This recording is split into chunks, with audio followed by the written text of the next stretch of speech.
We are starting the session, Brazil Policies for Productive Development. I would kindly ask that everybody could take a seat, please.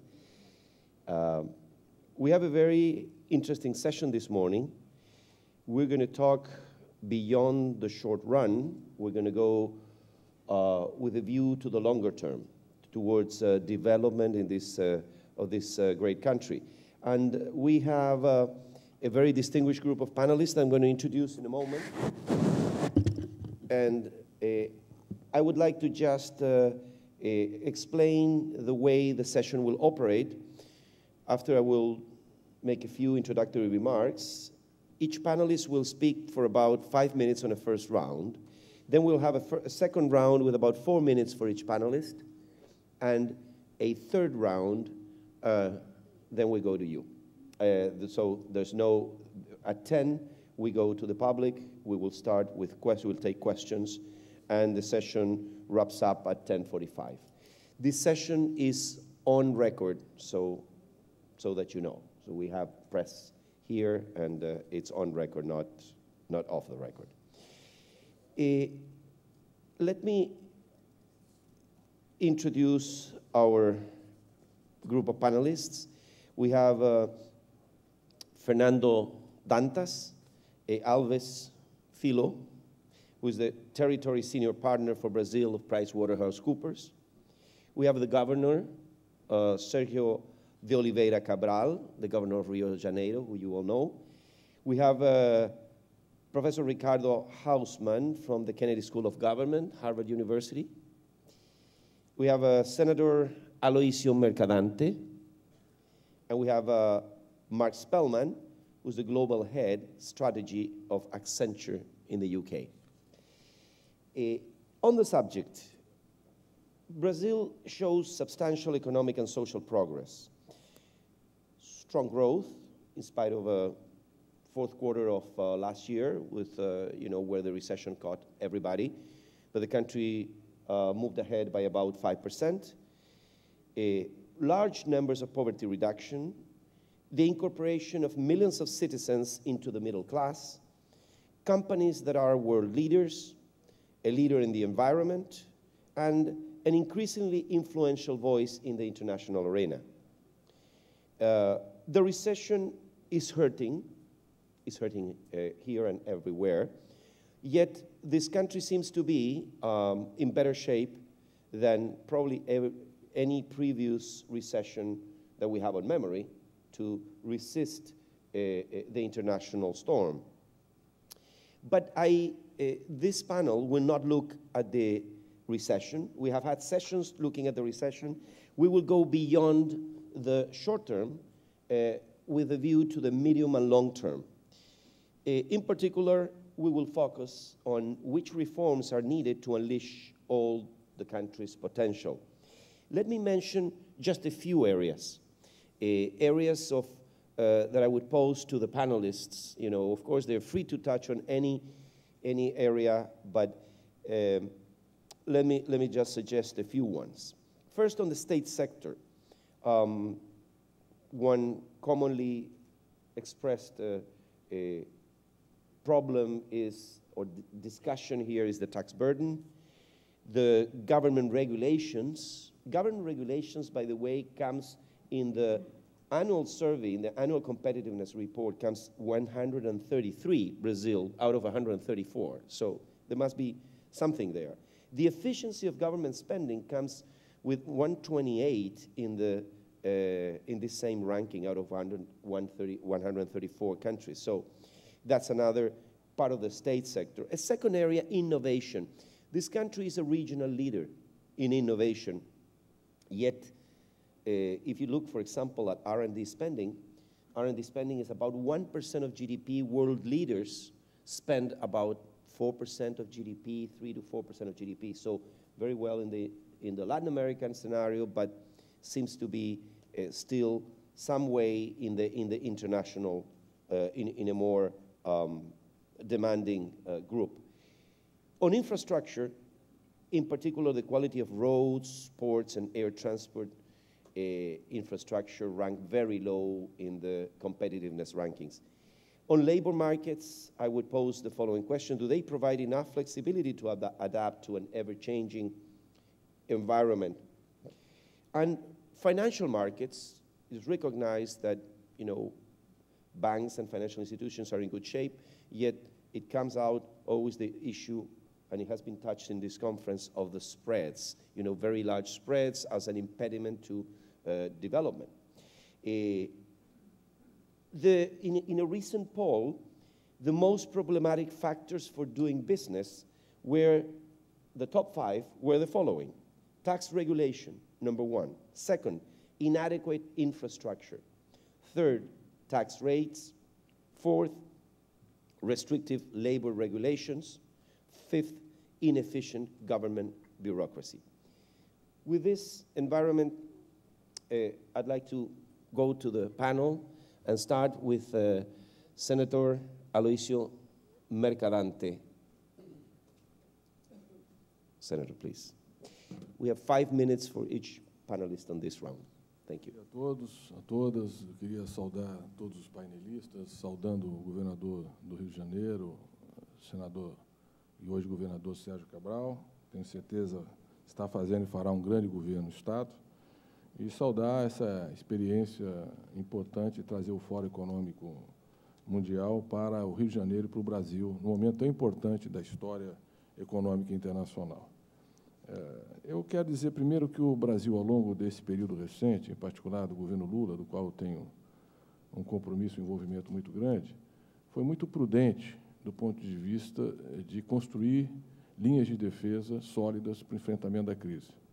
Acumulamos mais de $200 bilhões de reservas cambiais, nosso sistema financeiro está totalmente preservado, os mecanismos de controle e de prudência bancária foram eficientes no enfrentamento da crise, de reposição de liquidez, os compulsórios elevados que nós temos, demonstrou um instrumento necessário na crise. Temos 39% do sistema financeiro público, BNDES, Banco do Brasil e Caixa, que também foi um instrumento eficiente de resposta no momento como esse que nós estamos enfrentando. E nós vimos, como foi dito, de um ritmo de crescimento elevado, os investimentos vinham crescendo 15% ao ano, no cenário pré-crise, o crédito crescendo 35% ao ano, no cenário pré-crise, e o consumo das famílias crescendo a um ritmo superior a 20%. Portanto, isso demonstra que o Brasil, no cenário pré-crise, vinha num ritmo de crescimento próximo a 7% do produto interno bruto, o que tensionava muito em primeiro lugar, a nossa infraestrutura, a logística do país. O Brasil ficou muito tempo com taxas de crescimento baixíssimas, o que comprometeu a capacidade de investimento e de preparar a logística e a infraestrutura. Eu acho que esse problema, que foi diagnosticado como um dos temas centrais da competitividade futura do Brasil, está equacionado em novas formas de parceria entre o setor público e o setor privado. O programa de aceleração de crescimento tem como alvo prioritário exatamente as estradas, concessão de estradas, recuperação de estradas, portos, aeroportos. Tem muita coisa a ser feita na parceria do setor público e do setor privado nessa área, mas eu acho que nós temos tido um avanço no período recente, inclusive na forma como foram feitas as licitações de concessão das estradas, com pedágios extremamente baixos, o que ajudará a competitividade futura. Em relação à estrutura tributária no Brasil, o diagnóstico é sabido, nós temos uma estrutura burocrática pesada, eleva o custo das empresas, irracional, e nós precisamos de uma reforma tributária corajosa, o que não tem sido possível. São mais de 10 anos que esse tema está na pauta, o governo, mais uma vez, encaminhou o projeto ao Congresso Nacional, e a Câmara dos Deputados não conseguiu ainda apresentar uma proposta consistente. É evidente que o cenário de crise diminui a margem de manobra para uma reforma abrangente, cujo alvo prioritário deveria ser a criação do IVA, do Imposto sobre o Valor Adicionado, o único imposto sobre o valor agregado. Nós, em vez de termos 28 códigos tributários, teríamos o único código tributário no Brasil, e seria o grande salto histórico em termos de uma reforma tributária. Há muita resistência por parte de alguns governos do Estado, inclusive o meu, de São Paulo, por passar da taxação da origem para o destino, que é indispensável para que se faça a reforma tributária. Há uma resistência de empresas que foram beneficiadas pela guerra fiscal, que não têm interesse na reforma tributária, e isso se expressa na Câmara dos Deputados e dificulta a conclusão do processo. Eu acho que, na crise, nós temos que focar em 3 alvos, objetivos imediatos: desonerar investimentos, desonerar exportações e desonerar a folha de pagamentos. Eu acho que se nós conseguirmos avançar nessas 3 linhas imediatamente, tendo como perspectiva a continuidade e o aprofundamento do debate, que ainda não está, politicamente, não está resolvido, da reforma tributária, nós daremos uma importante contribuição e as experiências de desoneração do governo federal, como no setor automotivo, têm se mostrado extremamente exitosas, o que mostra que, ao reduzir carga tributária, você aumenta a produção, a eficiência, e, com isso, a base de arrecadação se amplia e nós podemos preservar a responsabilidade fiscal. É muito importante, num quadro que os Estados Unidos está com um déficit público esse ano de 12% do PIB, União Europeia, 10% do PIB. Japão também contribui com 1% do PIB mundial e os 2 outros, Estados Unidos e Europa, com cerca de 6% do PIB mundial de déficit público este ano. Que o Brasil seja prudente do ponto de vista fiscal, mantenha a responsabilidade fiscal, o equilíbrio das contas públicas, para que, na retomada, porque nós seremos um país, do nosso ponto de vista, que sairá na frente na crise, a gente possa estar com as contas públicas administradas com responsabilidade, para ter espaço na política monetária no futuro e na política fiscal. Então, a desoneração tributária tem que ser feita dentro de um cenário de desendividamento público que nós tivemos nos últimos 5 anos. Nós assumimos o governo, a dívida pública era quase 59% do PIB. E nós chegamos agora, ao final de 2008, com a dívida pública em torno de 37% do PIB.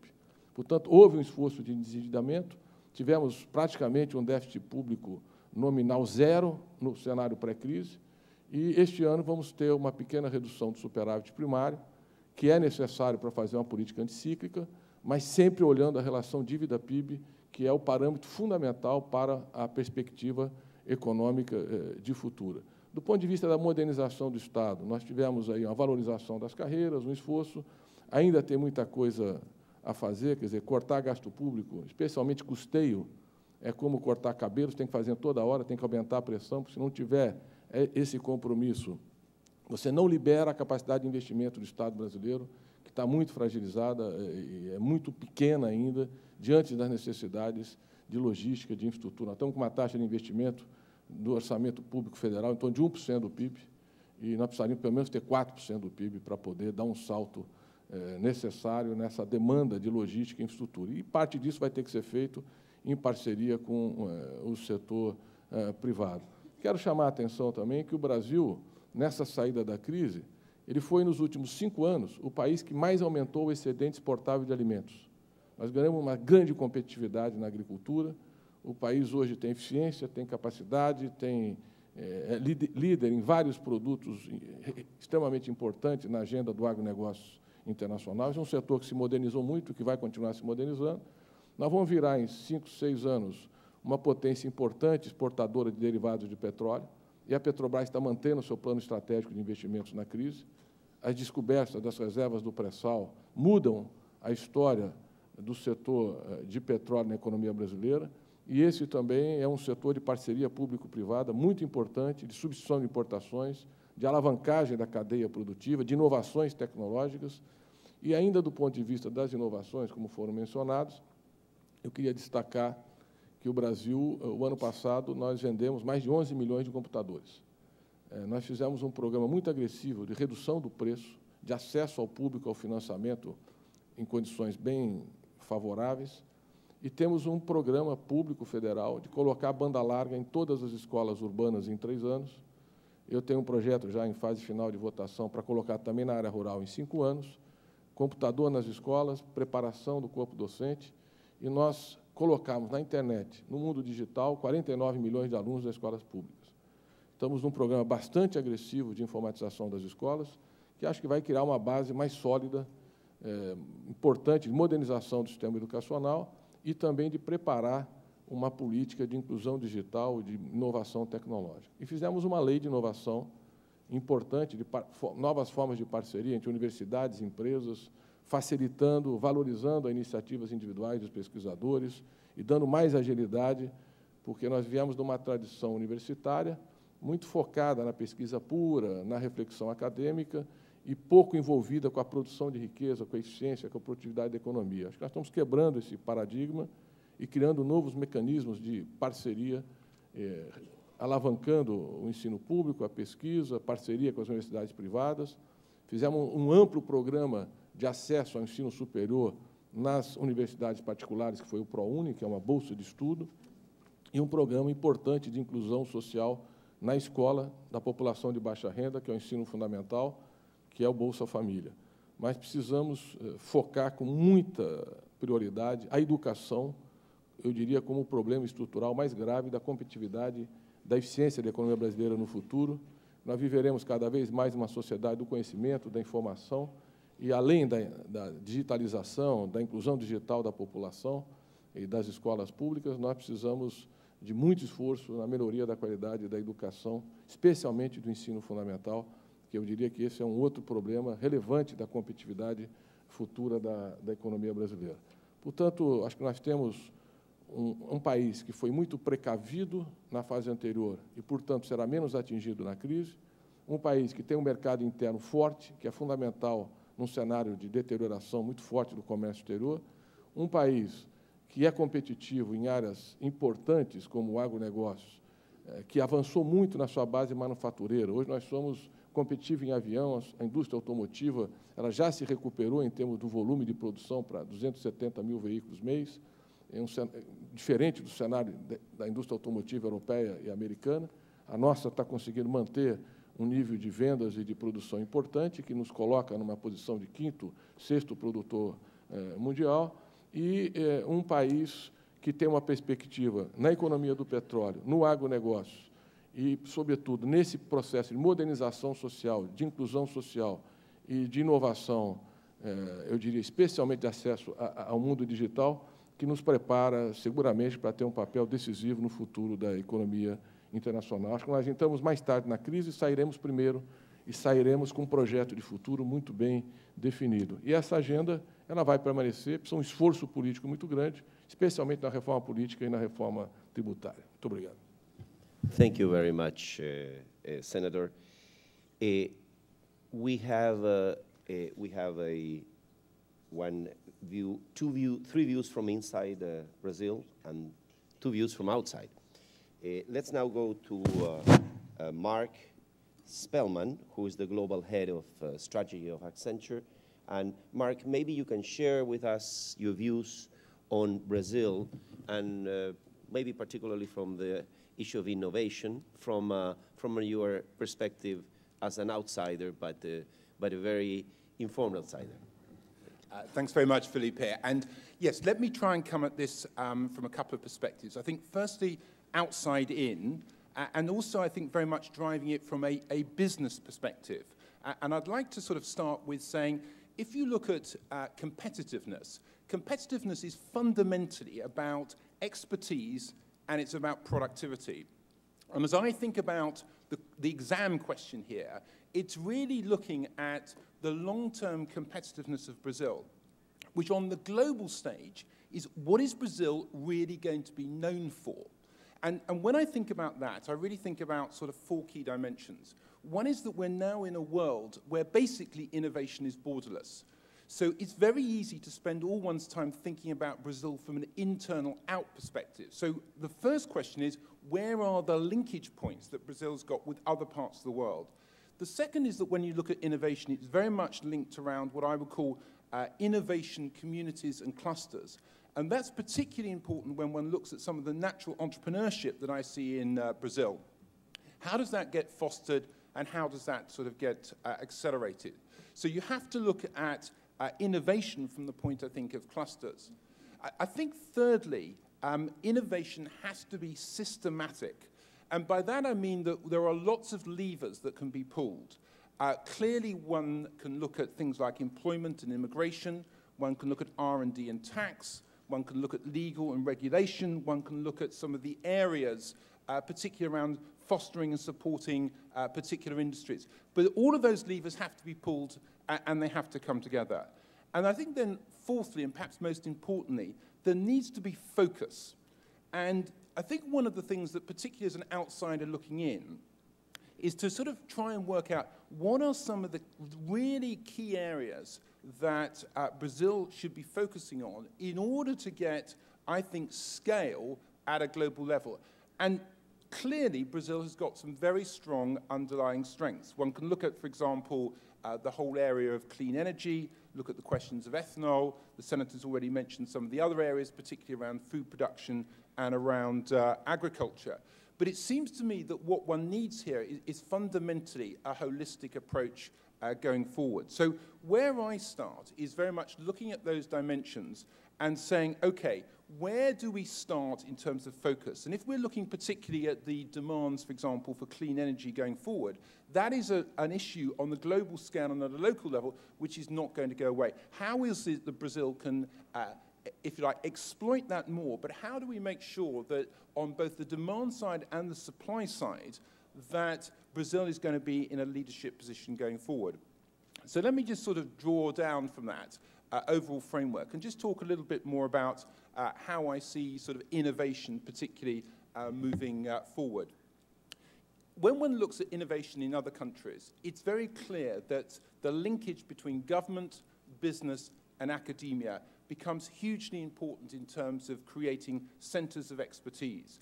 And as I look at Brazil, I think that one of the key questions is, where are the real centers of expertise? Where are the real clusters? And how are those going to move forward? And I think what this is going to be about is incentivizing big business to work with smaller businesses, creating those ecosystems around certain key focal points, like sort of clean energy, expanding that more, looking at the academic institutions and making sure that those academic institutions are not only involved in innovations and ideas around those focal points, but they're also helping with, for example, developing students, developing skills which business is going to need in those areas going forward. And as I look around at some of the most successful innovation clusters, it's not that they're based in a given region, it's also that they're networked into other parts of the world. And so one of the things that I would like to see Brazil being doing more of is not only getting the links between business, academia, and government closer within Brazil, but it's also working out how they link into other networks in other parts of the world. And so that would be one point around innovation. The second point I'd like to go to is actually small business. Because if you look at most countries, actually employment grows through successfully accelerating small businesses. And one of the key ingredients to success is how quickly you set up small companies.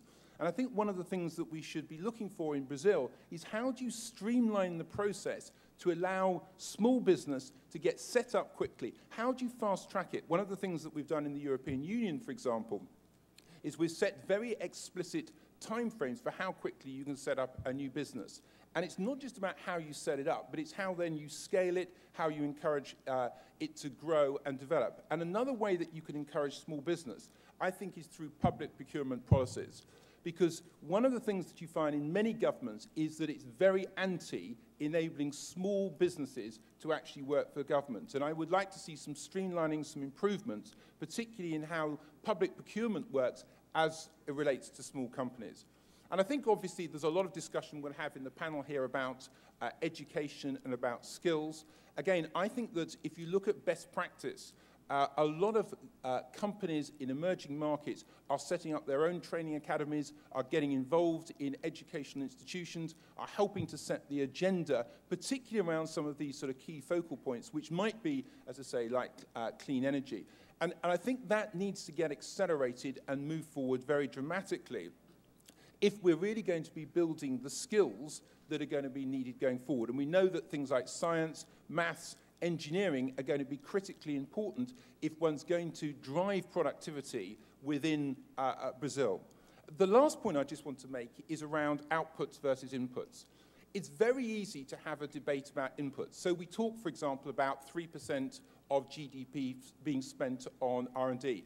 I think that's a useless measure. All it tells you is how much money you're putting in. It tells you nothing about the value add, and it tells you nothing about the outputs. So my message would be, don't focus on the inputs, focus on the outputs. If you're going to put more money into R&D, make sure you're very clear about what it is that you're trying to drive, how does it relate to the focal points, how does it build skills, how does it bring the business, academia, and government worlds together. Thanks. Thank you very much, Mark. Let's now go to the Governor, Sergio Cabral. Governor, one question just to start off with your remarks. We have touched on the issue of the state and the burden and the taxes, and Senator Mercadante mentioned that. Do you agree, do you consider this is a big burden for citizens and for entrepreneurs, or you have a different view?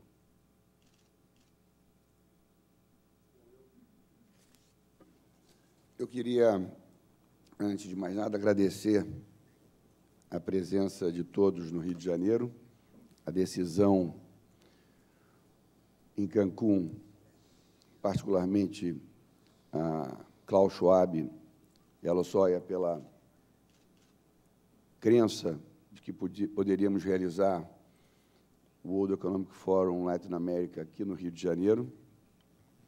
Eu espero que vocês estejam aproveitando a cidade e o Estado. Espero que o jantar ontem tenha sido de grande sucesso no Pão de Açúcar. Dizer que é uma honra estar aqui com o meu ex-colega de Senado Federal e um ilustre economista, Aloysio Mercadante, com o Felipe, com o Fernando, com o Ricardo e com o Mark. Eu acredito, sem dúvida, que o peso, respondendo a você diretamente, Ricardo, da carga tributária brasileira ainda é muito alta.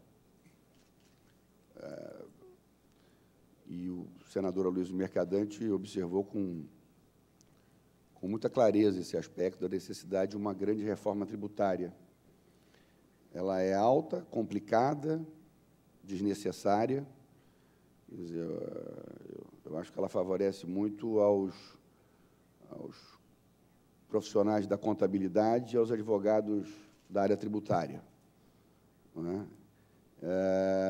Então, portanto, é necessário, evidentemente, uma grande e profunda reforma tributária no Brasil, uma simplificação e, ao mesmo tempo, uma diminuição dessa carga tributária.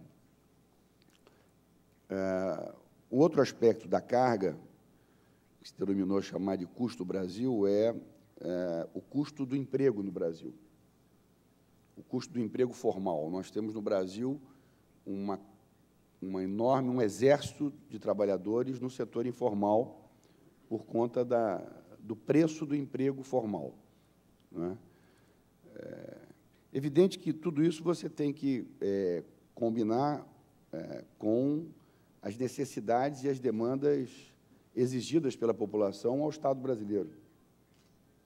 Então, essa combinação, não é, entre os compromissos do Estado brasileiro, lato sensu, nível federal, estadual e municipal, com a diminuição da carga. E aí passa, evidentemente, pela eficiência da gestão, pela diminuição do custeio da máquina pública, não é? Para o maior incremento da parceria público-privada. Mas eu queria dar um destaque a um ponto que não foi abordado no conceito de sustentabilidade de crescimento do Brasil e da América Latina, que é o aspecto da democracia, e que tem uma interface absolutamente real com o mundo dos negócios, com o mundo da economia. O Brasil, dos 4 países considerados os BRICS, é, sem dúvida, o país mais radicalmente comprometido com a democracia. Um país com regras claras, um país com imprensa livre, um país com poderes independentes.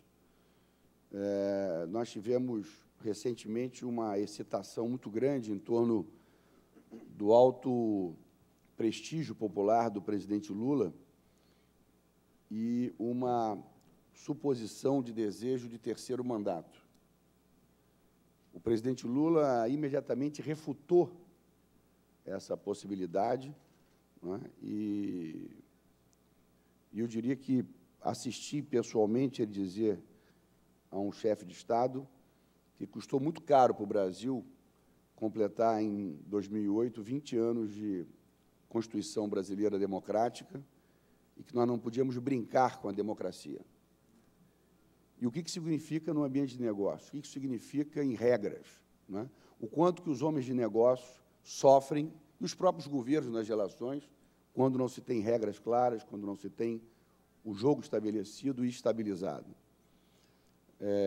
Eu acho que o aspecto financeiro, econômico da gestão do presidente Lula já foi bem ressaltada pelo senador Aloysio Mercadante, o respeito aos fundamentos democráticos, aos fundamentos econômicos, perdão. Eu tenho como secretário de Fazenda o Joaquim Levy, que foi secretário do Tesouro Nacional nos primeiros 3 anos e meio do governo Lula, os 3 anos e meio mais difíceis, e o quanto que o presidente Lula jogou do seu prestígio pessoal pela manutenção, né, desses fundamentos econômicos.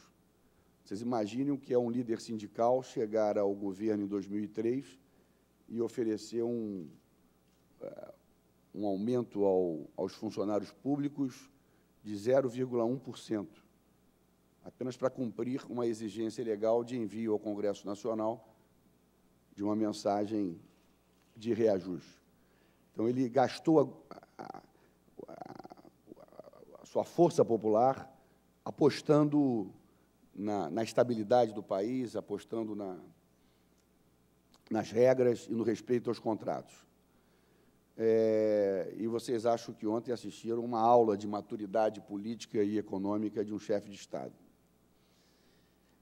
Mas eu volto ao assunto da democracia como valor universal, né, e o quanto que isso é importante para a sustentabilidade.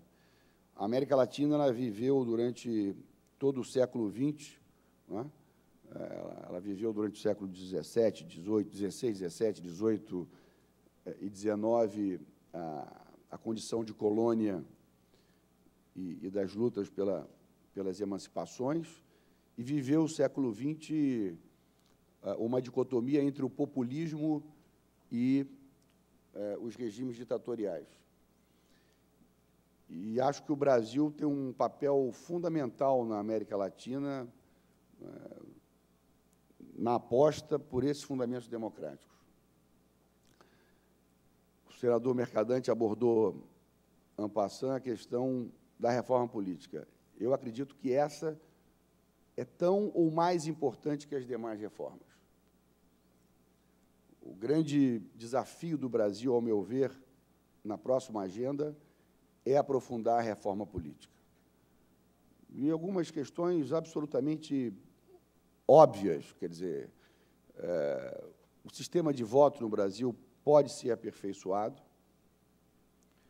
o sistema partidário no Brasil pode ser aperfeiçoado,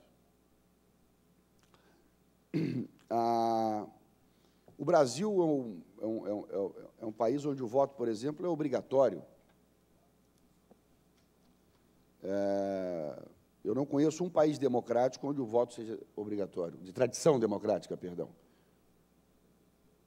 Estados Unidos, Canadá, a Europa Ocidental, o próprio Japão. Não é? Então, esse é um avanço, ao meu ver, fundamental e que, pela maturidade da classe política, pelos principais agentes políticos no jogo atual e no jogo futuro do processo eleitoral brasileiro, me dão enorme tranquilidade que esse processo vai avançar. Isso é o que eu acho que é importante dizer aos senhores. Quer dizer, os agentes políticos atuais, a forma com que o processo se desenvolve para 2010 é a garantia de que nós estaremos nesse caminho de aprofundar essas reformas, seja a trabalhista, seja a tributária e, principalmente, a política. Thank you very much, Governor. Ricardo, you have done a lot of work in issues like countries' diversification of their export base and so on. We're here in a country, probably one of the most diversified countries of Latin America in terms of export base. This is a country where you find agribusiness, industry, natural resources, etc. What's your perspective on how Brazil is doing in terms of its export base and its possibilities, just to start off? We need the microphone.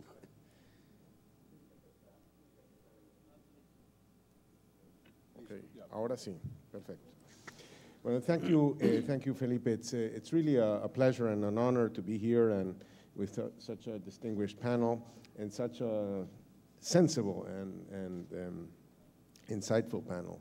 I'd like to stress a puzzle about Brazil that was implicit in Felipe's presentation of the issue, but I'd like to make it a little bit starker. So here you have a country that has the highest tax rates in the developing world, has the highest tax intake in the developing world, 40-some% of GDP. With that incredibly high tax revenue, it has the lowest public investment in the developing world. It has an amazingly complicated tax structure, okay? It has, on average, pretty lousy education indicators, very lousy infrastructure indicators. I must say that on education, over the last 20 years, there's been enormous progress and enormous focus since democracy came to the country.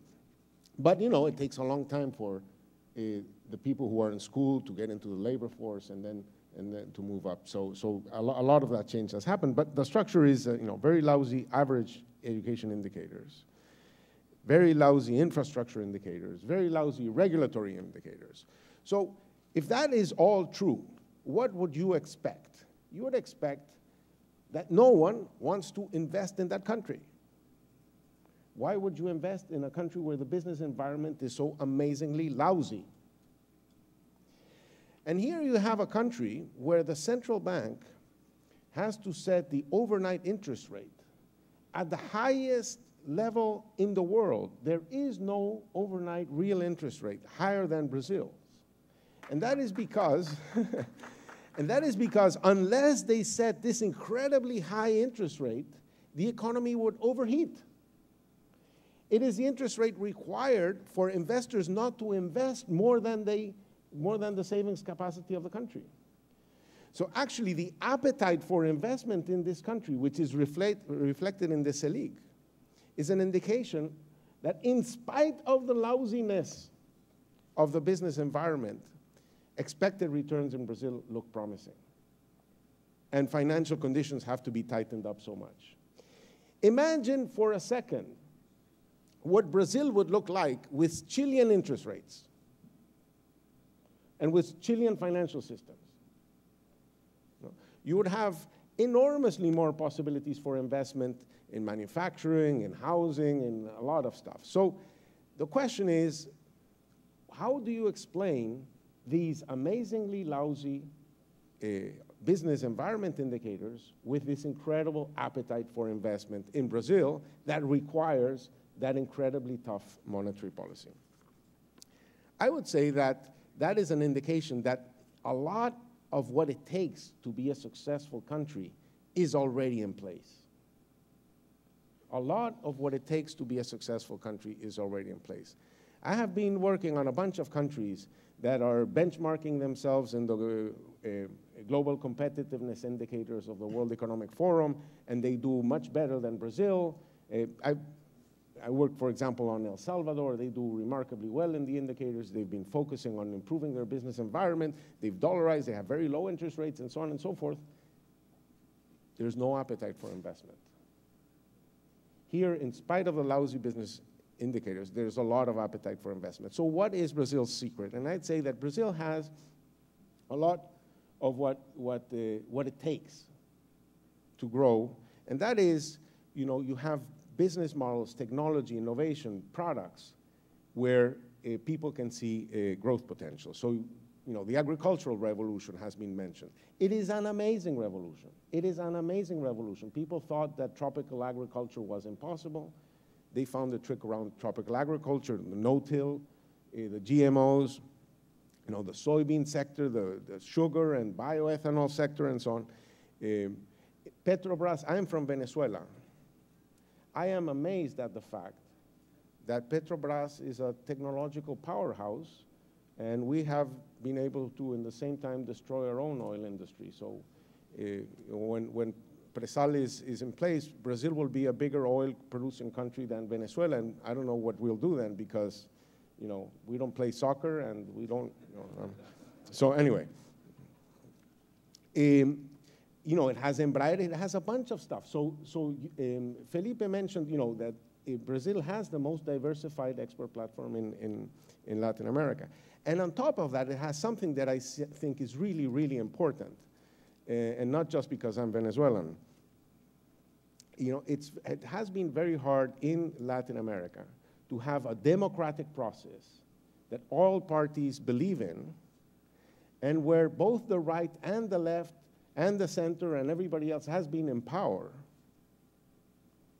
and they have stuck to a certain direction. In Chile, the right and the left has been in power, and they've stuck to a certain direction. So it doesn't really matter who wins the next election, policies will be sensible. In countries, say, like Mexico, the left has never been in power.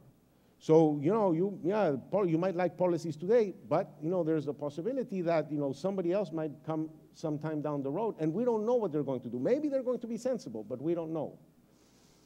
In Venezuela, the extreme left came to power. Now we know what they do, but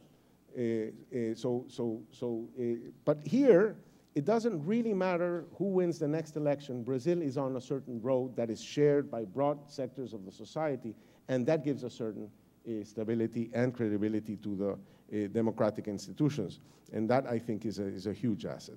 So that the implication of this is that a lot of what it takes to grow sustainably in the long run is already in place. But the problem is that in the 1980s, the country adopted a set of public obligations that were unsustainable or very hard to achieve. That set of public obligations led first to inflation, and very high inflation, because they couldn't pay for it any other way. When they decided to stop inflation, it led to very, very high taxes as the only way to kind of like balance all these public obligations. So you have these public obligations going with these very high taxes and no money left for investment, explaining, I think, the indicators that Felipe was talking about. Now, this incredible level of public spending, everybody will say, yeah, but, don't touch Bolsa Familia. I think nobody in Brazil wants to touch Bolsa Familia. But Brazil has the highest social security spending in any developing country, almost by a factor of 2. In Brazil, you have an amazing cost to public aposentadorias. You say that, pensions. Amazing cost to the pension system and the broad social security system. So there's a lot that needs to be worked on so that tax rates can come down, so that interest rates can come down. So I would say first, public savings, poupança pública, so that you'll have more space for interest rates to come down and for public investment to go up.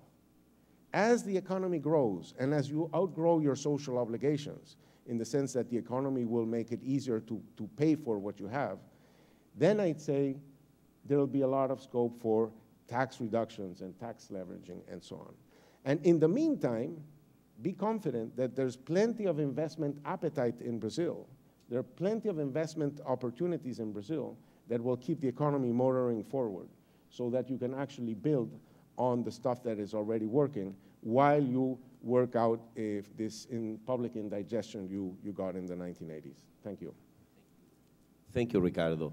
Let me now go to Fernando Alves and ask you, from your perspective, you're Brazilian, but you're working in the private sector. What's your take on this business environment where, when you ask the business people, say, well, these are the factors that are the most problematic for us to develop? What's your particular view on that? Well, taking advantage of the fact that I have two distinguished Brazilians here at my side, I'm going to be speaking Portuguese. Eu acho que o diagnóstico acerca dos problemas estruturais da sociedade e economia brasileira foram bastante bem sintetizados, tanto pelo senador quanto pelo governador. O Brasil é um país que tem vantagens competitivas evidentes, sob o ponto de vista de instituições democráticas absolutamente consolidadas. É um país que não tem, comparativamente, por exemplo, aos demais BRICS, que são os nossos competidores internacionais naturais no mundo de hoje. Nós não temos conflitos de fronteira, nós não somos nuclearizados, nós não temos terrorismos, não somos um país afetado por desastres naturais, somos um país que, do ponto de vista de valores, é bastante diversificado, somos um país muito mais plural, num certo sentido, que os Estados Unidos são. Somos um país, portanto, que, numa perspectiva de vantagem competitiva vis-à-vis demais BRICS, se distingue.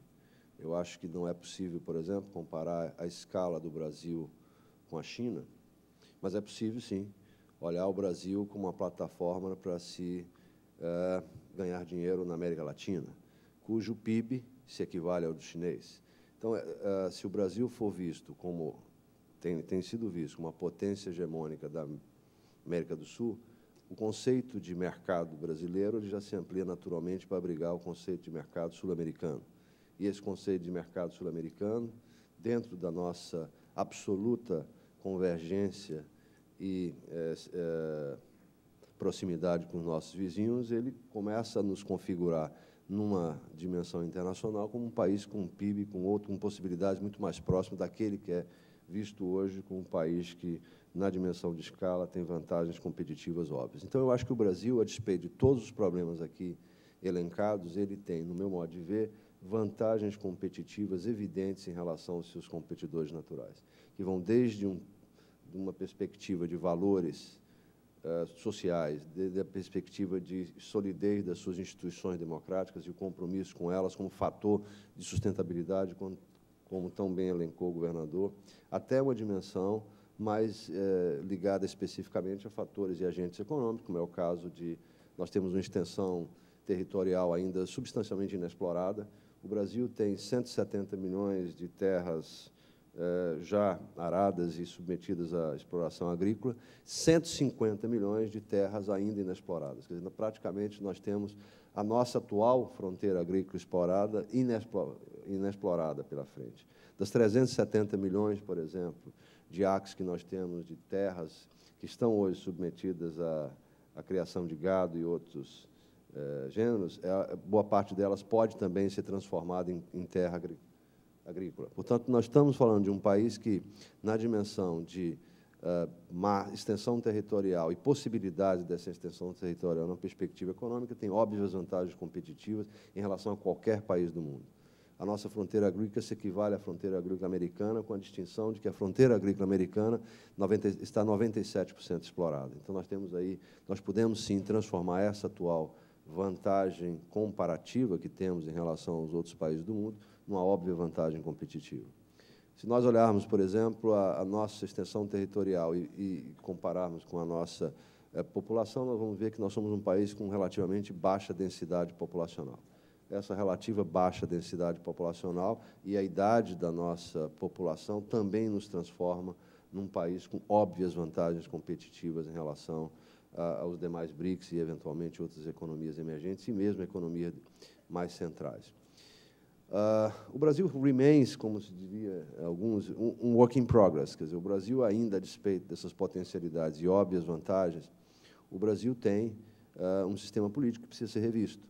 Nós temos uma Constituição que cria obrigações, como ressaltado, que são impossíveis de um Estado responsável cumprir eficientemente. Nós temos um sistema tributário que produz ineficiência alocativa, é regressivo em essência, extremamente complexo. Uma pesquisa recente que a nossa empresa fez, por exemplo, com o Banco Mundial, atesta que, de 184 países do mundo, o país onde mais se gasta tempo para se fazer o cumprimento da obrigação tributária é o Brasil. No Brasil, se gasta 2.600 horas por ano para se cumprir fielmente as obrigações tributárias nas diversas instâncias. Uma outra coisa que eu acho que o Brasil precisa refletir é o conceito de política de Estado em oposição ao conceito de política de governo. Nós somos uma nação que, diante das desigualdades que temos, diante dos desafios que temos, nós precisamos de um Estado que seja um Estado presente, um Estado que tenha consciência do seu papel enquanto vetor da construção da nação. E nessa dimensão, quando eu me refiro a Estado nas várias esferas, tanto municipal, quanto estadual, quanto federal, o que se verifica ainda no Brasil, lamentavelmente, é uma visão muito mais centrada em política de governo do que política de Estado.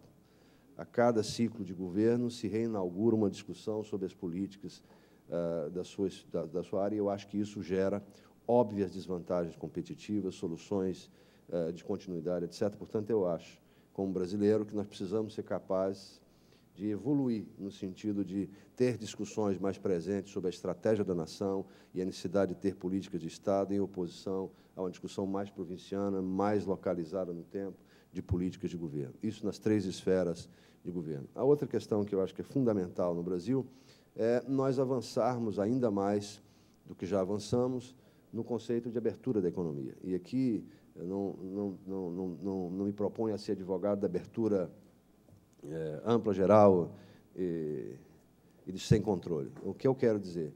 O Brasil por exemplo, usando alguns dados para ilustrar essa perspectiva de abertura comercial, o Brasil é o único país do mundo com um PIB em torno de $1 trilhão ou mais do que $1 trilhão que não tem um tratado, por exemplo, de bilateral na área impositiva com os Estados Unidos. É o único país do mundo nessa dimensão. O Brasil tem 14 tratados bilaterais de investimento ainda submetidos ao crivo do Congresso, enquanto que a China já tem 88 em pleno uso. Portanto, se nós olharmos nessa perspectiva, muito ainda deve ser feito para que nós nos transformemos em uma economia efetivamente aberta e alavancada em suas vantagens competitivas naturais. Uma outra questão que é digna de nota, e isso o governo tem, os governos recentes, tanto o Fernando Henrique quanto o governo Lula, têm feito, o Brasil assumiu definitivamente o seu papel na comunidade internacional, e vocês observam o Brasil cada vez mais ativista, seja nas suas demandas de participação, por exemplo, no Conselho de Segurança da ONU, seja nas rodadas de negociação de Doha, seja numa posição mais corajosa, com um pensamento, num certo sentido, out of the box, no âmbito do G20. O Brasil, finalmente, vivencia a plena consciência de que o seu tamanho, as suas vantagens competitivas, o faz uma potência hegemônica regional e cria, por outro lado, a necessidade de maior ativismo internacional, maior presença nos fóruns, já que nós passamos a ser definitivamente um ator global. Portanto, essa consciência de que nós temos, sim, obrigações para com o globo é algo novo no Brasil, mas algo que vem sendo, no meu modo de ver, admiravelmente bem conduzido nos 2 governos recentes. Por outro lado, nós temos ainda algumas questões que são, como bem ressaltou o Ricardo, são curiosas, são contradições. O sistema tributário, como eu já referi, o sistema político precisa ser revisto, nós não podemos viabilizar o Estado que queremos com a atual estrutura política que temos. Por outro lado, nós temos que ser capazes de conciliar a nossa presente e consciência ambiental com os ritos de desenvolvimento. Ainda existe um aparato não necessariamente conciliado entre a consciência ambiental e a necessidade de respeitar o meio ambiente e as equações de desenvolvimento. Eu acho que, no plano da burocracia, eu acho que é absolutamente vital que nós desoneremos, como bem ressaltou o senador, investimento, exportação e, sobretudo, folha. Nós temos obrigação de reduzir o nível da informalidade presente na economia brasileira, até porque ela produz exclusão social, exclusão empresarial. Isso não é bom para o conceito de país que temos. E nessa dimensão, é lamentável ver, por exemplo, que, numa escala de 180 países, como o Brasil ocupa, é o país 125 no conceito de easy of doing business, e o Chile, nosso vizinho, está na posição 40. Que nós temos, por exemplo, 4 ou 5, 4 vezes, quase 3 vezes abaixo do Chile, do ponto de vista de facilidade. Isso afeta, de fazer negócio, isso afeta substancialmente a pequena e média empresa, que é a alma de uma sociedade que tem a base econômica capitalista, que se propõe a ser mais igualitária, que se propõe a ser uma sociedade menos desigual. Enfim, eu acho que essa dimensão de ativismo internacional, essa dimensão de exploração dos valores da democracia como vantagem competitiva vis-à-vis competidores naturais, tudo isso cria um quadro, no meu modo de ver, de bastante confiança no futuro do Brasil. Eu acho que vocês estão aqui no Rio de Janeiro, vocês estão podendo assistir isso de forma mais plena. Nós somos um país definitivamente livre, onde a liberdade de imprensa é absolutamente gigantesca. Isso é um valor que nós, brasileiros, entendemos como uma vantagem competitiva do qual nós não abriremos mão de forma alguma. Então, essa confiança na democracia como vantagem competitiva é algo que é importante se destacar no plano do Brasil de hoje. Thank you very much. All the panelists got very enthusiastic about their first remarks, so we are about the time. We won't have a second round, because otherwise, if we have a second round, we won't be able to get questions from the public. But let me use a few minutes, and I please ask you to short answers. I'm going to start with a few questions to the panel, and then we'll open it to the public. This is a question for both Governor Cabral and Senator Mercadante.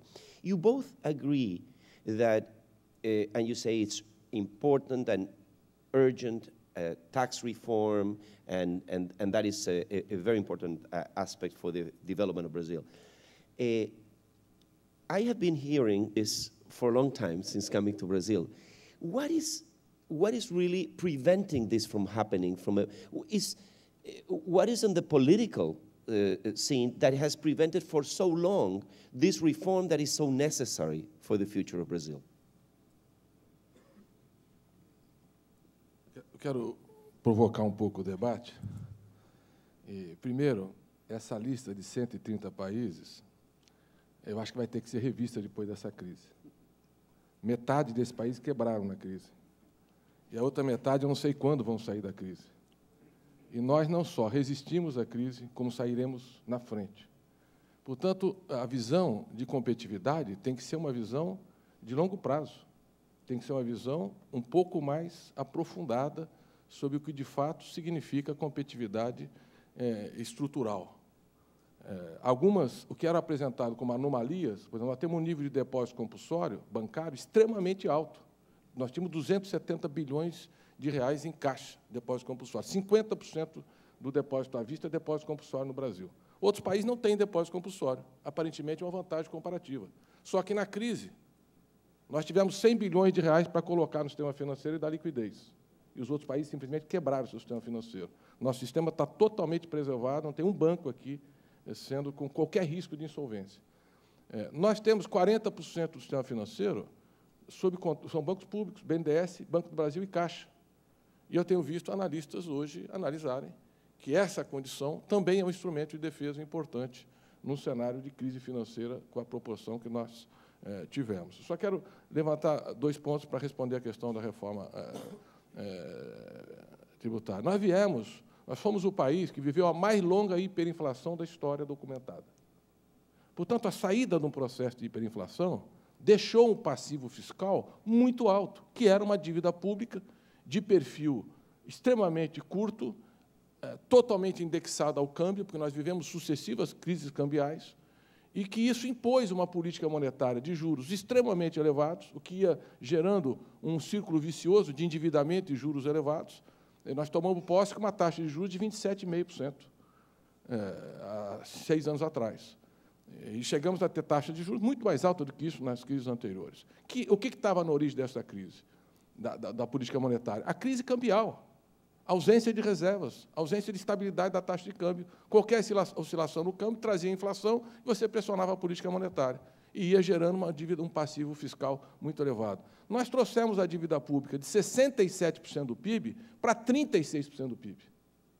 Isso significou um custo muito grande para a sociedade, uma carga tributária elevada e serviços públicos deficitários. O superávit primário significa tirar mais do que a gente pode devolver, para poder desendividar o Brasil. Com isso, nós temos hoje uma dívida pública que não está indexada mais ao dólar, nós temos 200 bilhões de dólares de reservas cambiais. Isso foi fundamental para o enfrentamento da crise, já estabilizamos o câmbio, e, ao contrário, nós éramos problema na crise anterior. Hoje nós somos parte da solução. Nós éramos clientes do FMI. Hoje nós estamos contribuindo para o FMI para ajudar outros países a enfrentarem a crise. Então, ao desendividar, nós abrimos espaço na política fiscal. Não se diz aqui, mas esse país, acho que de uma forma, inclusive, eu, particularmente, acho que não devia ter sido feito da forma que foi, mas simplesmente acabou com a CPMF, que era um imposto que estaria arrecadando mais de 45 bilhões de reais. Há um ano. 45 bilhões de reais a menos de carga tributária. Nós fizemos, hoje, foi aprovado ontem à noite na Câmara de Deputados, uma mudança no imposto de renda que está devolvendo à classe média brasileira 5 bilhões de reais de desoneração tributária. Nós reduzimos o IOF, o IPI, sobre automóveis, que fez que a produção automotiva, em dezembro, que era de 100 mil veículos, viesse para 271 mil em março.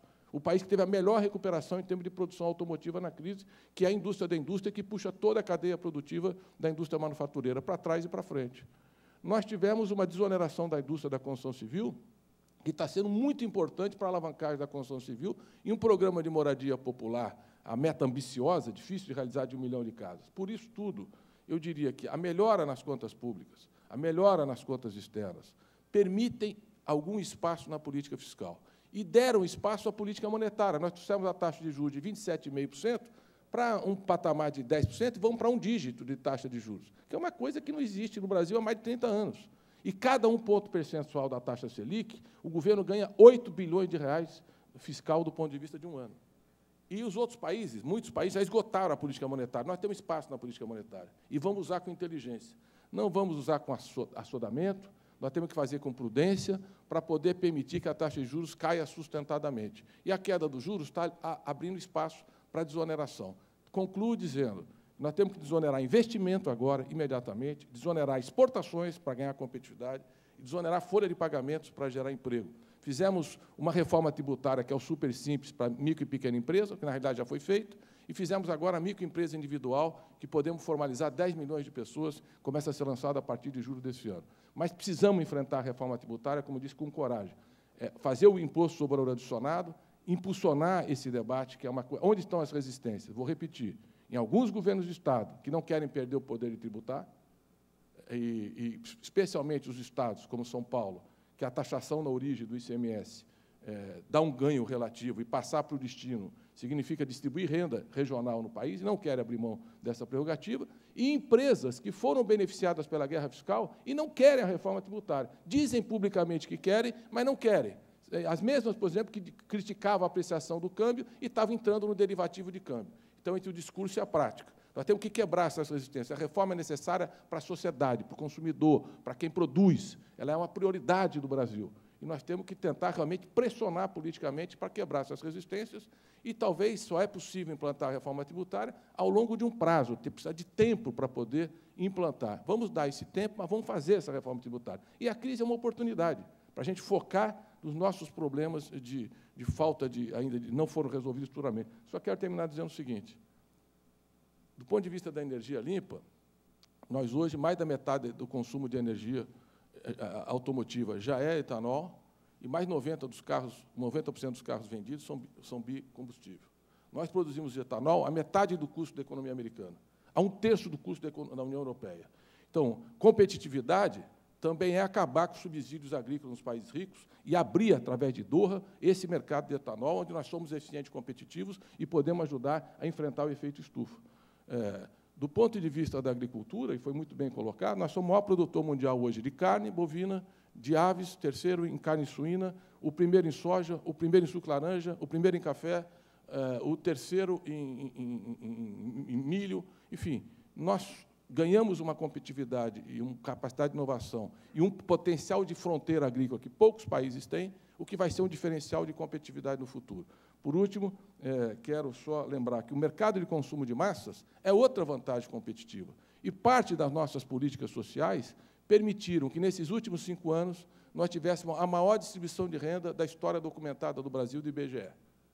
E não é por outra razão, quer dizer, pelos fundamentos macroeconômicos sólidos, por ter tirado 20 milhões de pessoas da pobreza e por ter uma política de inclusão social, que o presidente tem mais de 70% de apoio interno, e, pelo visto, na América também. Né? O presidente, que foi a pesquisa de ontem, o presidente com maior popularidade das Américas e na história econômica do Brasil. E essa é uma vantagem comparativa.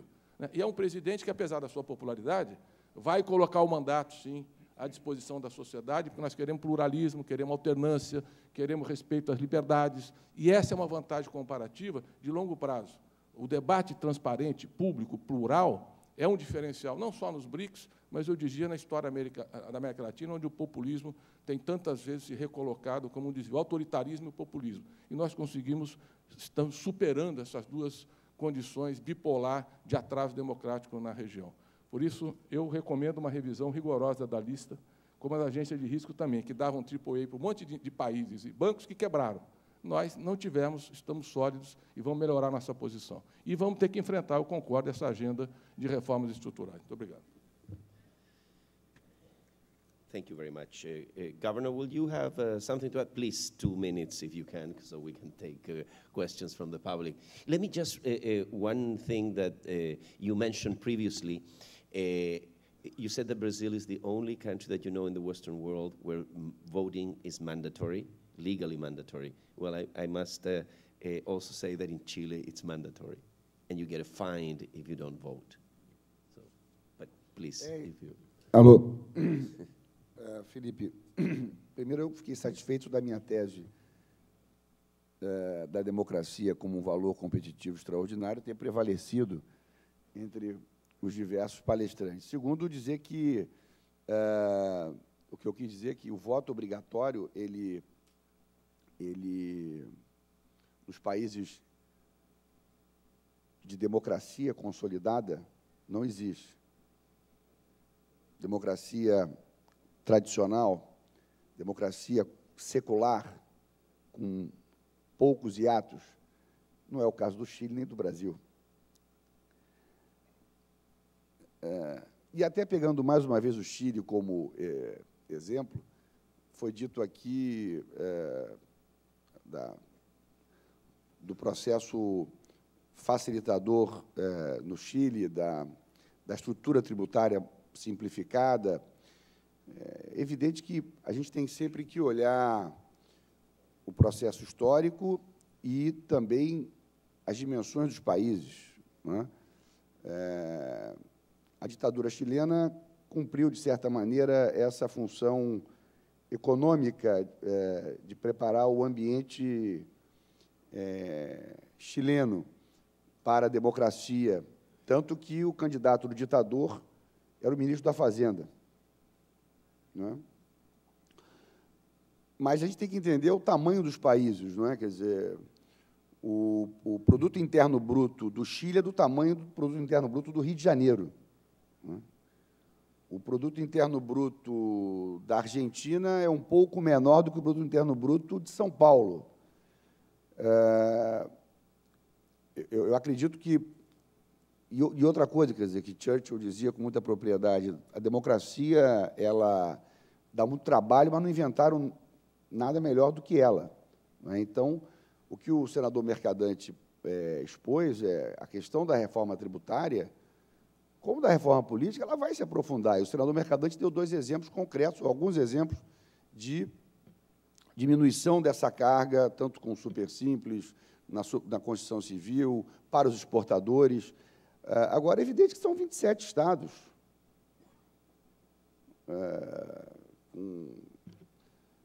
A economia de Minas Gerais é maior do que a economia do Equador e da Bolívia juntos. Quer dizer, você tem interesses que você não pode menosprezar. E isso também que o senador Mercadante observou, que é um cinismo de algumas lideranças empresariais que publicamente defendem a reforma tributária, mas suas empresas se beneficiam de incentivos fiscais e não querem abrir mão desses incentivos tributários. Então, esse é o jogo democrático que vai se aprofundar, da mesma maneira como eu acentuei a questão da democracia. Quer dizer, mas, antes de passar, que eu queria fazer mais uma observação sobre democracia, eu vejo aqui o Lord Peter Levine, chairman do Lloyds. O Lloyds inaugura amanhã, aliás, hoje, no Rio de Janeiro, o seu escritório como plataforma para a América do Sul. Por quê? Porque o Congresso brasileiro aprovou uma mensagem do presidente Lula de desregulamentação, de abertura do setor de resseguros no Brasil. E, como consequência, nós temos aí inúmeras empresas desse segmento importante da economia vindo para o Lloyds, desbravando esse mercado, mas há outras grandes empresas vindo para o Brasil. Quer dizer, então, esse processo de abertura da economia brasileira, de simplificação, de diminuição da carga tributária, de um conceito de parceria público-privada mais aprofundado, ele está se dando, e tanto é covardia comparar o Chile, como é covardia comparar a China. O Fernando fez uma observação, ao meu ver, injusta, porque citou que o Brasil tem 20 e tantos acordos bilaterais pendentes no Congresso. Ok, vamos pressionar o Congresso para ser mais célere. O modelo brasileiro não é bem o modelo chinês. Então, a China tem 86 acordos aprovados, certamente porque há um processo de decisão lá um pouco diferente do brasileiro, não é? Então, é evidente que eu acho que um debate como esse, com pessoas tão ilustres da academia, do setor de negócios, do setor de consultoria, ele é muito importante e nos ajuda muito. Mas a gente tem que ter uma visão desse processo em que o Brasil se situa, ao meu ver, de maneira muito positiva. O presidente Lula disse ontem aqui, com muita razão, o Brasil foi o último país das 10 grandes economias mundiais a entrar na crise e será o primeiro a sair, porque está muito bem posicionado. Thank you very much, Governor. Let me now turn to the floor, and please, I ask that questions are direct and short. Gilberto, you have a microphone here?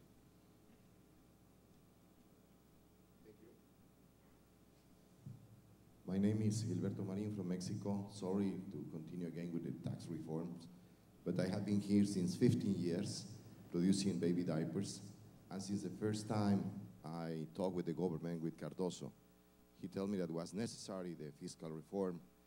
And during different forums, I have been talking with many politicians, and I haven't found anyone who is not convinced that the fiscal reform is needed. And it's not just because it's the 40%. It is because it is a big complex. It's a lot of complexity to try to accomplish with all these regulations. In these 15 years, I have been studying this because it's a lot of money, and we don't pay that to any of our shareholders. We pay a lot of money to the government. So I try to understand, and even to now, I cannot understand all these complex regulations. So I think there is two facts. One is the amount, but the other important, it is, even if we need to pay that, but just pay sales tax and income tax as any other country. I mean, we are not asking any dream. But anyway, dreaming, do you think, because always the politicians tell you yes, but they don't tell you when. When do you think this fiscal reform will be landing? Do you think in the next government, if Mr. Serra is the next president, do you think will be a fiscal reform? Do you have, is there any other question in the floor about the fiscal issue, so we can consolidate a few questions and then come to the panel? Is there any other? Okay. Who wants to go? Please, 1 minute, because very precise. Eu acredito que o Mercadante vai dar uma resposta muito mais completa, profunda e séria. Eu só queria comentar o seguinte: ainda bem que você vende fralda no Brasil. Imagina se você estivesse no México agora vendendo para os Estados Unidos, a dificuldade que você teria de manter essas vendas, não é? A economia mexicana tão dependente dos americanos, como está sofrendo nesse momento. Eu acredito que, uma vez, o Vicente Fiola disse para o Garrincha: você pega a bola, dribla 1, dribla 2, dribla 3 e cruza, que o Vavá vai entrar e vai cabecear. Aí ele perguntou: mas você já combinou com os russos? Então, você está me perguntando, a mim, ao Mercadante, se será nesse governo, se será no próximo, se o Serra, Tem a Dilma também, a nossa candidata, a minha, do Mercadante, que tem todas as chances de implementar. Eu acho que é uma agenda, né? Eu acho que em 1946, né, no pós-guerra, a Europa já discutia a possibilidade da União Europeia, que só aconteceu no século XXI. Não é? Quer dizer, tem processos que são mais lentos, processos são mais... Não estou dizendo que vai demorar tanto tempo quanto a União Europeia, mas é evidente que você tem 27 estados, repito, né, interesses diversos, mas certamente ela vai acontecer, tanto no campo da simplificação, quanto no campo da carga tributária. Na simplificação, vamos tirar muitos empregos de contadores e advogados tributaristas. E no campo do peso, gerar mais empregos e mais prosperidade. Fernando wants to make a very short Perspectiva remark about the talvez question. menos política. Existe sim. Alô? Existe sim, eu acho, um senso de urgência em relação a esse tema que nós não tínhamos antes. E esse senso de urgência, eu acho que é um fator que vai fazer com que esse tema, onde não há muita discordância, diagnóstico, mas, por outro lado, há visivelmente uma certa inação, esse tema entre concretamente na agenda de mudanças. Por outro lado, governador, quando eu me referi ao tema da abertura, eu estava me referindo ao fato de que um país como o Brasil, com as possibilidades do Brasil, tem, sim, que trabalhar melhor a sua equação de inserção das suas vantagens competitivas na cena internacional. A China, de fato, tem 88 tratados bilaterais de investimento, mas a Índia tem 47 e o Chile tem 39, são, digamos, sociedades igualmente democráticas. Não é necessariamente o tema da democracia aí que justifica a existência de um determinado número de tratados bilaterais de investimento, senão a disposição e a intenção do país de definitivamente se inserir nessa comunidade financeira internacional. Thank you very much. The floor is open for another question. You want to... Você não pode me deixar fora dessa. Ainda mais, apesar de espanhol, da provocação da oposição. Primeiro, eu acho que você tem toda a razão em duas coisas. Que a estrutura tributária brasileira é altamente complexa, irracional. Nós precisamos de uma simplificação radical. E, como eu disse, eu acho que o alvo prioritário para simplificar não está mais na União. A União, unificar os impostos ao valor adicionados é fácil, IPI, é fácil resolver. O problema está nos estados. Nós precisamos do IVA, um único imposto ao valor adicionado, em vez de 28 códigos tributários, vamos ter um único código tributário. Isso vai ser uma simplificação estratégica. Temos feito um esforço muito grande político nessa direção. Não é fácil pelas condições que eu já mencionei. Agora, eu não acredito... o Serra já foi ministro do Planejamento, não fez. E o governo anterior não fez. Não só não fez, como aumentou brutalmente a carga tributária. E aumentou, não porque eles não achassem que era necessário reduzir a carga tributária. Aumentou porque nós viemos de um histórico de hiperinflação, o custo da estabilização foi muito difícil, e aumentou porque nós tínhamos uma crise cambial, e, como eu disse, toda a turbulência financeira internacional, o Brasil era a primeira vítima. Nós éramos sempre parte de um problema e contribuímos muito com o problema internacional, pela instabilidade econômica que nós tínhamos. E isso levava, como o câmbio desvalorizava, pressionava a inflação, aumentava os juros, era obrigado a aumentar a carga tributária. E nós vimos nessa direção. Se nós olharmos o último período, e o governo anterior contribuiu para isso, e o nosso trabalhou na mesma direção, nós criamos condições macroeconômicas que permitiram ao Brasil resolver o problema de vulnerabilidade cambial, a taxa de câmbio, porque outra coisa difícil para exportar fralda, por exemplo, é que você não sabia qual era o câmbio. Hoje, nós estabilizamos o câmbio. Mesmo nessa turbulência, rapidamente o Banco Central atuou, e outros países que ainda não o fizeram, nossa taxa de câmbio está estável, porque nós temos reservas, temos crédito, temos prestígio, e isso ajudou muito no enfrentamento da crise. E abriu espaço, porque a dívida pública caiu fortemente. Por isso que você, na sua fralda, não tem mais CPMF. Por isso que, na sua fralda, está tendo o começo de desoneração, o teu imposto de renda pessoal vai ter uma desoneração importante esse ano. Por isso que quem produz automóvel teve uma desoneração na crise relevante, a cesta básica foi desonerada, a construção civil foi desonerada. Então, tem tido um esforço nessa direção. Qual é o foco? Eu acho que é continuar trabalhando os obstáculos políticos para fazer o IVA e desonerar na crise exportação, primeiro investimento, porque nós estava crescendo 15% o investimento caiu, não adianta o Estado querer manter carga tributária de investimento, porque não vai arrecadar. Então, vamos desonerar para tentar alavancar o investimento. Segundo, exportação, porque é onde a gente vai ganhar competitividade na crise. Então, as nossas exportações caíram muito menos que as exportações do resto do mundo, inclusive porque as nossas commodities agrícolas tal, não caíram tanto como caíram no preço de outros setores, e nós estamos pouco dependentes de onde está o epicentro da crise. Nosso comércio exterior com os Estados Unidos, que era 25% há 5 anos atrás, hoje é 14% das exportações. Então, nós temos que ganhar competitividade nas exportações e desonerar a folha de pagamento para gerar mais emprego formal. Eu acho que, agora, desonerar com responsabilidade fiscal, porque é muito fácil eu baixar a carga tributária agora, deixar a dívida pública crescer, e lá na frente vou ter que aumentar juros de novo. Se nós quisermos que a taxa de juros, você bateu palma, foi o único que entusiasmou na hora que falou da queda dos juros, né? Se você quer que os juros caia, nós precisamos continuar desendividando o Brasil, e tem um esforço fiscal a ser feito.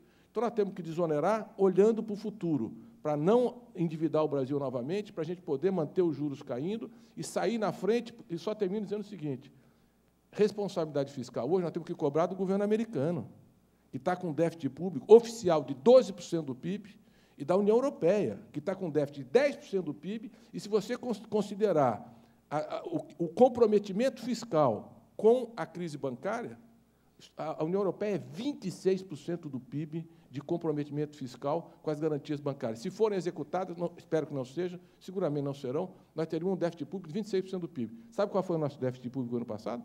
Menos de 1%. Por isso, nós temos também na responsabilidade fiscal muito mais coisa a dizer aqui, porque eu venho há muitos anos aqui, do que ouvir, né? Porque nós fizemos a lição de casa. Muito obrigado. We have the floor open for questions.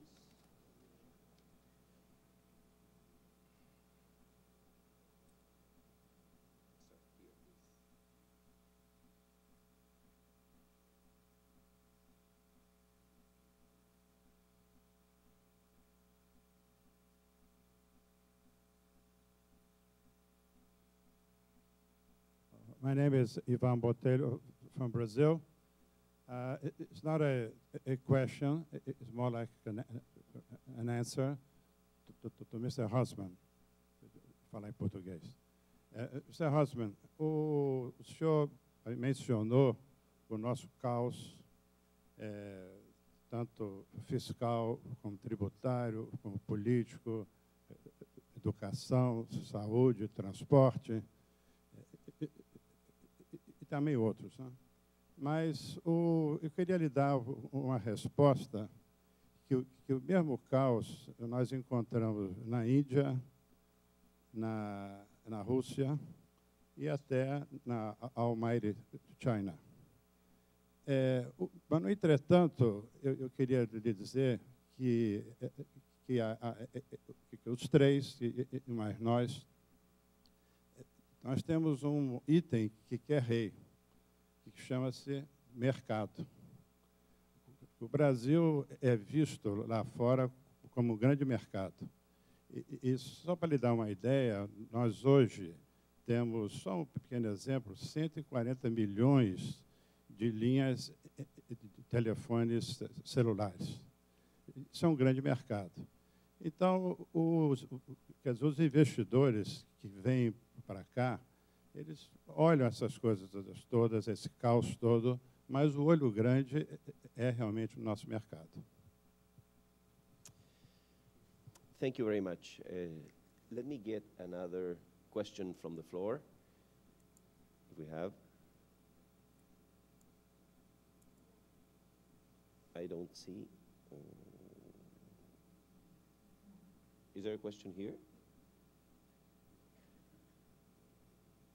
Well, let me make myself a question. Mark, Fernando mentioned this idea of Brazil platform country for Latin America. From your private perspective, how do you see Brazil positioned to be a platform to establish business, not just for the Brazilian market, but for the region? Well, I think you've heard from everybody here that actually Brazil has a fantastic amount of opportunity, but there are some challenges here which I think are actually longer-term sort of challenges which need to sort of extend beyond just one political cycle. I think we can look at sort of some of the issues around clean energy, some of the issues around skills, some of the issues we've just talked about in terms of tax and regulation. And I'd like to sort of slightly reframe the question, because I think what we need to do is, given that Brazil has got fundamentally a lot of things right, the key question is, where should Brazil be in 2020? Because I think the way to look at it today is the rules of the game are fundamentally changing. Brazil's got a lot right, but we need to have a number of staging positions as we move through the next sort of decade. And clearly, if you believe that Brazil has got a lot of things right, it seems to me you come back to two things. One is, how do you exploit this 200 million person market, which I think is a fantastic sort of capability. One of the things that we have not talked about is what I would call Generation Y, that you have basically a fundamentally youngish population, which I think has different needs and different opportunities, and therefore a great opportunity to exploit and be able to leverage that. Clearly, Brazil and Mexico combined represent 60% of Latin American GDP. That, to me, is a fantastic launch pad for going into not just Latin America, but actually expanding on the global stage. But I think we need to have some, what I would call some intermediate staging posts. We need to have some views relative to competitiveness as to where do we think we need to be in, say, 2012, 2015, 2020. Recognize the rules of the game are going to change. We've got Copenhagen coming up in December. The rules are going to change around the whole issue about carbon, CO2. That, again, is going to be a fantastic opportunity, I think, for Brazil, with some of the key strengths that we've talked about, particularly around clean energy. How is Brazil going to exploit that? How's it going to move forward? How are we going to get some of the great sort of opportunities that you've got around the skills, the production, the capacity around ethanol more into global markets? How is that going to move forward as a result of, for example, things that are going to happen at Copenhagen?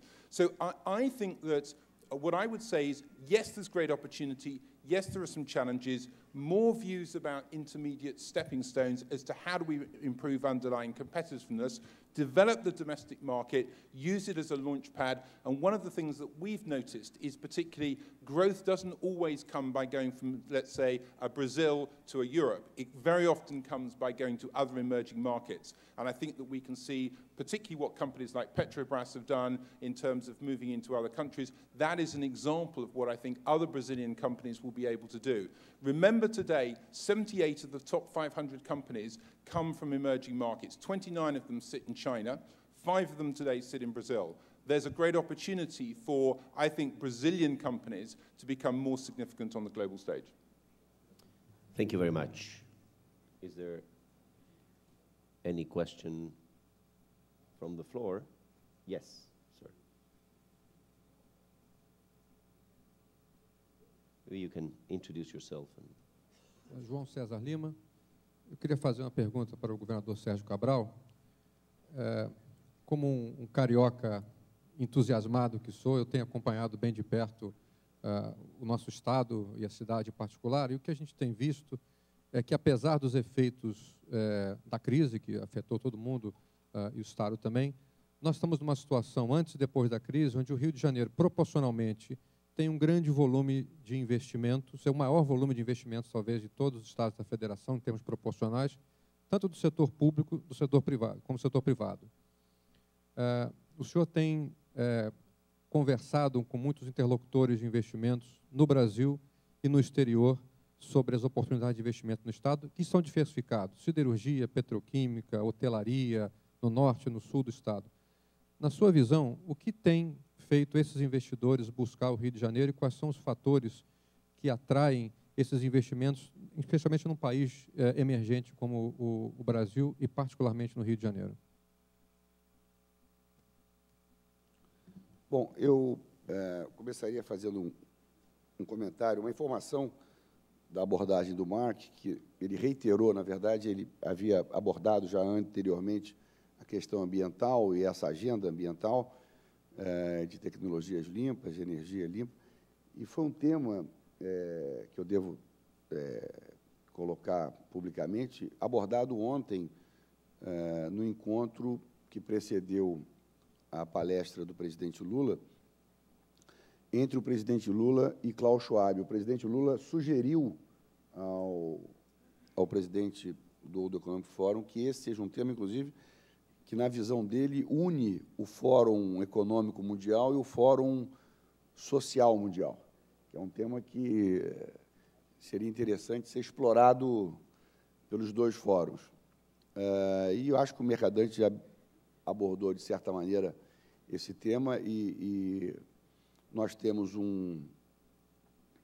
tanto na academia quanto nas empresas, nas grandes empresas brasileiras e estrangeiras do Brasil, nos institutos de pesquisa e no setor produtivo, esse engajamento, né? Eu, particularmente, falo com enorme satisfação que o atual ministro do Meio Ambiente brasileiro foi meu secretário do Meio Ambiente antes de assumir o ministério, e é um sujeito moderno, com uma visão globalizada, com uma capacidade que tem se destacado, e você pode colher essa informação junto aos empresários, de conciliar crescimento sustentável e de busca de energias alternativas. Essa é uma agenda brasileira. Eu não sou um especialista no assunto, mas posso lhe garantir que é uma agenda prioritária no Brasil hoje, pensando o 2020, o 2030, o 2040. Por outro lado, ontem à tarde, nós saímos daqui do Fórum Clube Mundial, e o presidente Lula e eu fomos almoçar no Instituto de Matemática Pura e Aplicada, que fica aqui no Jardim Botânico. E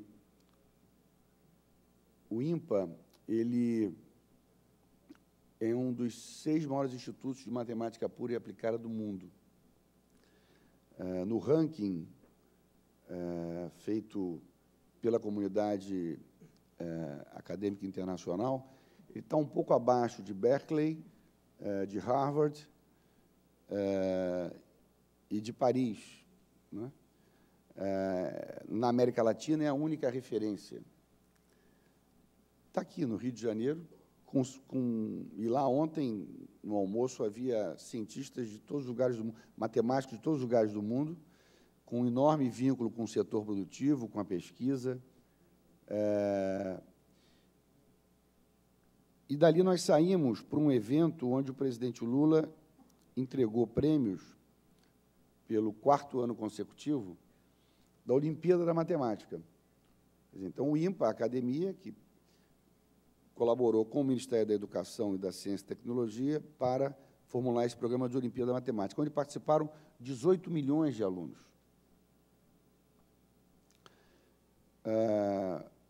Que é outra questão subsidiária colocada pelo Marc, que é a questão como o Brasil está se preparando, e é pela educação.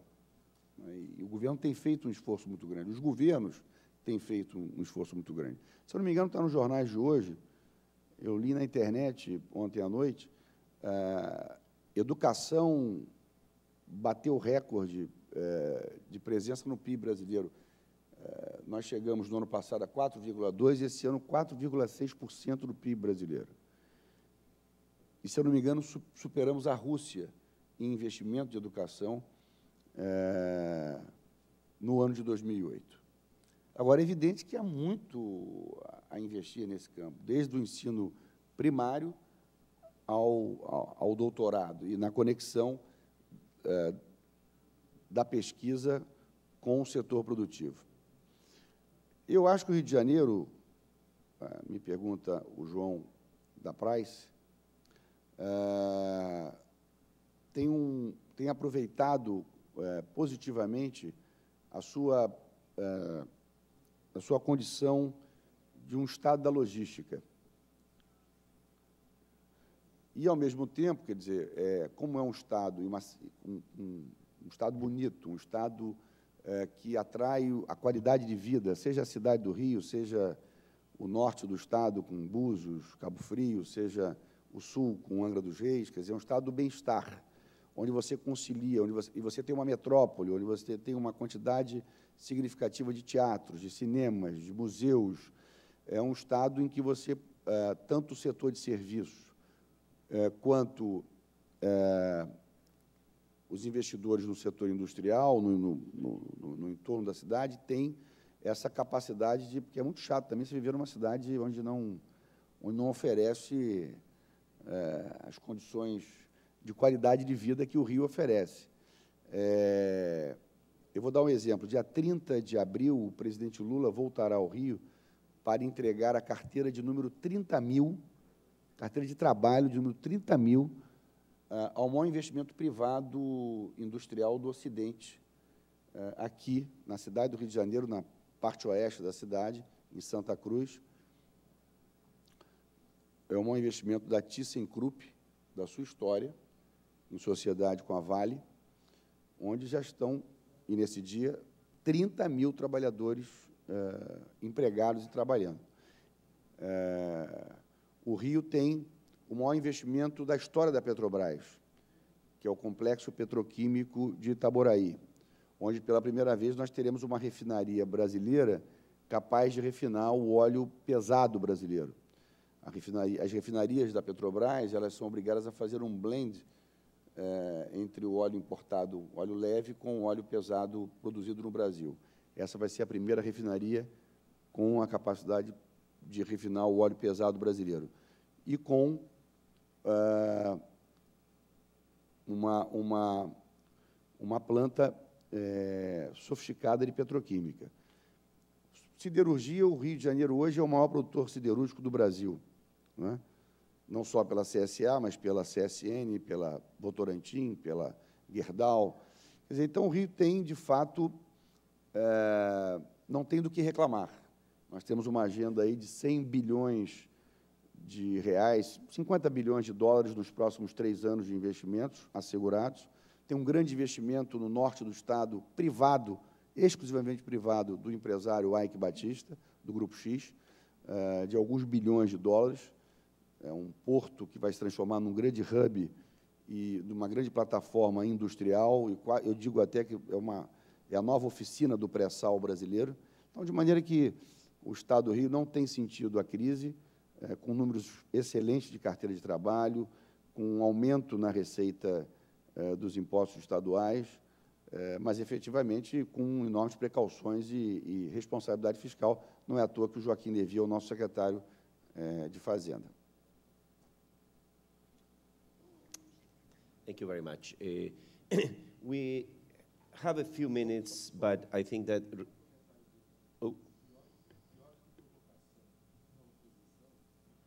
Poder falar tudo isso e não poder falar de São Paulo. A próxima vez você faça uma pergunta sobre o Rio, sobre São Paulo.